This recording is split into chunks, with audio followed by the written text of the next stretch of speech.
Hi everybody, well I'm back again. I know it's been a little while since I made any videos and I apologize for that. I've just been really busy. Beginning of summer, been getting my pool ready, the backyard, getting everything going. Well, today is a beautiful day. Today's Sunday and I've decided that I'm going to make a video because I'm going to actually make two today and I'll post them later on this week. But we're going to be making some tzatziki sauce and I'm going to make some shish kebab. Now, I used to live in the Middle East for quite a while, and I really enjoyed the food over there. So one of the things I really miss, and this is all around the whole Mediterranean area, is the tzatziki sauce. Now, they call it different names in different areas, Turkey, Syria, etc. But the main thing is the sauce is basically the same. It's using Greek yogurt. So we're going to use some Greek yogurt, plain Greek yogurt. We're going to use some garlic. We've got cucumber we're going to add to it, some salt, and we're going to make our tzatziki sauce today. So stick with me. We'll be back shortly and we'll get started. Okay, we're back, folks, and I wanted to show you, this is one of the first steps that we're going to do. Now you can use either tea towels like I'm doing, or you can use cheesecloth, but I've taken my Greek yogurt and I put it inside a tea towel and I put it in a strainer. And the reason I'm using this strainer is I want the liquid to drain out into the bowl. So we're going to let the liquid drain out of the yogurt. And we're going to try to get as much liquid out of all this that we can so it gets a thicker consistency when we go to use this. And more importantly, if we use it for a few days, because this will be good for 3, 4, 5 days in a refrigerator that we can still use it on meals. So with that, we'll be back shortly. We're going to let this sit for about 30 minutes, and then we're going to drain the water off of it. We're going to start going with our cucumbers and everything else. So we'll be back shortly. Okay, we're back. And we're going to be peeling our cucumber. So what I'm going to do is I'm going to be turning our camera down here towards the sink so you can see what I'm doing. And I had some people ask me about this before because I wasn't showing how I was peeling it. But I've just got a cool little bird peeler. I actually bought this from my mother years ago. She passed away, unfortunately. I do miss her dearly. But she had given this to me back. So when everything was all said and done, I got my peeler back. And kind of remember her, think about her when I'm using this. So it's kind of nice. But she really liked this thing. And it's actually a really nice peeler. I was kind of surprised. I got it because it was the bird. And I thought it was kind of cool, but actually it's really ergonomically nice and it fits my hand really well. So we're only going to be using half of this cucumber, but I'm going to peel the whole thing. And I'll probably put this aside and put this on a salad tonight. It's supposed to be nice for salad. So that'll be a good little addition. So maybe we'll make something else up with that. So we got our cucumber. We're going to then cut it in half. And we're going to dice that up, and then we're going to squeeze the water out of it. So we'll be back just shortly. Okay, we're back, and we're going to go ahead and dice this up. Now I'm just going to cut this into slices. And you can see I've got it in about 1/4 inch slices, roughly. Set that off to the side.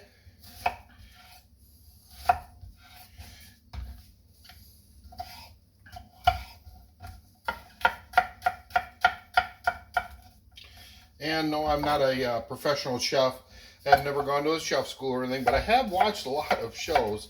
And Food Channel and Network, those kind of shows really did teach me quite a bit. And of course, all the years at the fire station cooking for the guys, we all took turns. And so we all learned how to do different things.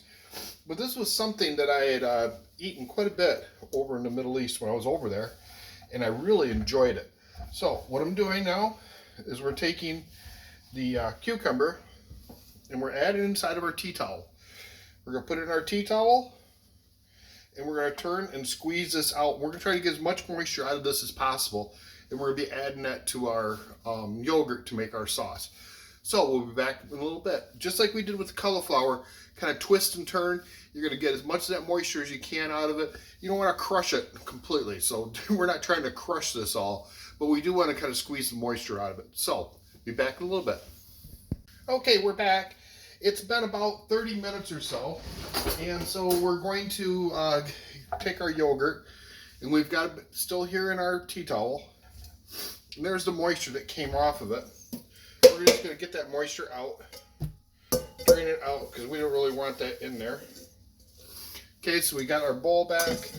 We're going to take this now and we're going to flip it and put that inside. And see how that came out? And all that moisture came through here and got out of there. So we got that moisture out of it. That was what we were trying to do. Now, we've got our cucumbers that I've already squeezed. And we're going to add our cucumbers in. So, next, we're going to set this off to the side. The next thing we're going to do is we're going to be adding garlic. And we want to take our garlic, and we're going to be doing, right with this recipe, we're going to do 2 tablespoons. And I'm using minced garlic, so I'm kind of cheating here just a little bit. And that's quite a bit of garlic, but this is going to have a really good flavor.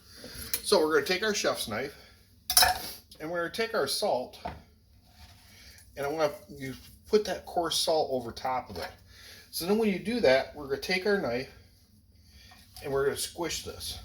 So we're kind of mashing this.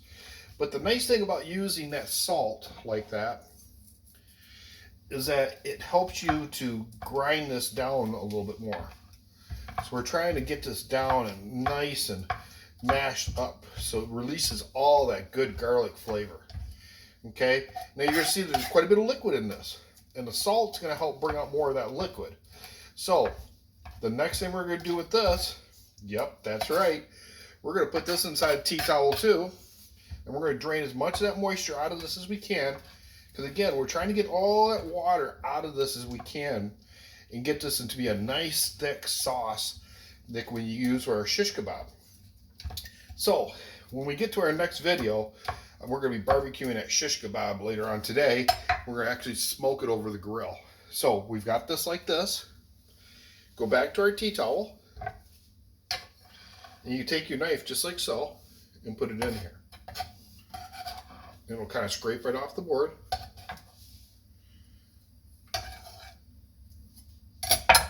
So we've got that in there.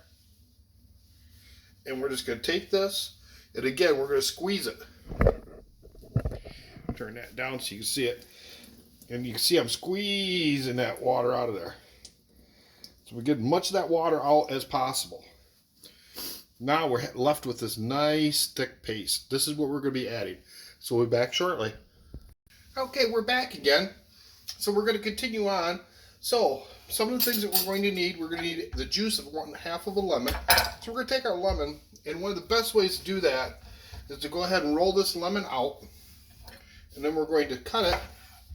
When we go to juice it, we're going to hold it upside down like this. This way when we go to do our juice, it stays inside the bowl and we get the seeds out.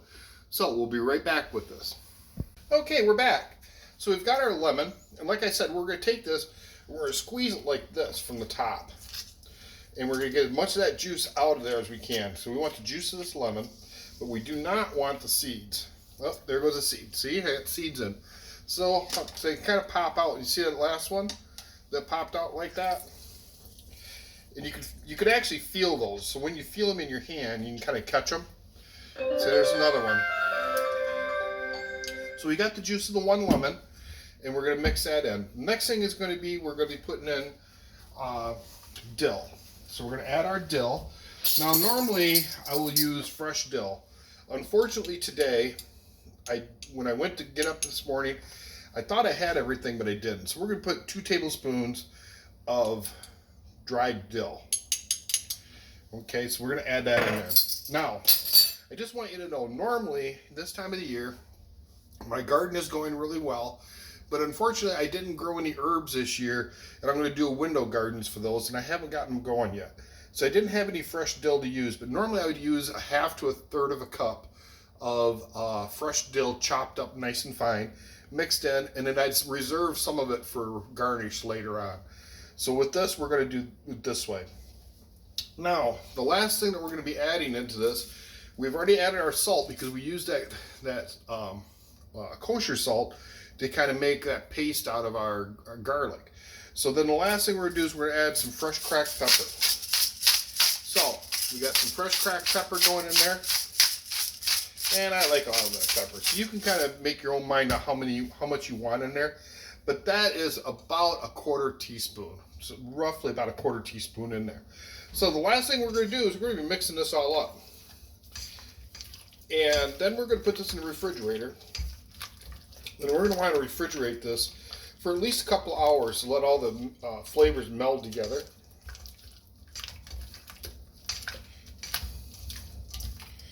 And this is going to be a really, really nice sauce. So, there we go. We've got our sauce made. This will be the final thing that we're going to be adding with our meat once we get it all made and grilled today.